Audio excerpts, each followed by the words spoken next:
जानता है।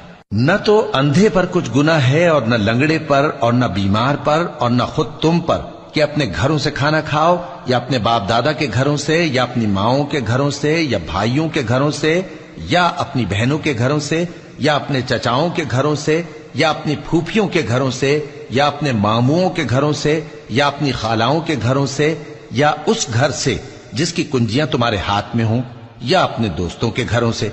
और इसका भी तुम पर कुछ गुनाह नहीं कि सब मिलकर खाना खाओ या जुदा जुदा। फिर जब घरों में जाया करो तो अपने घर वालों को सलाम किया करो। ये अल्लाह की तरफ से मुबारक और पाकीज़ा तोहफा है।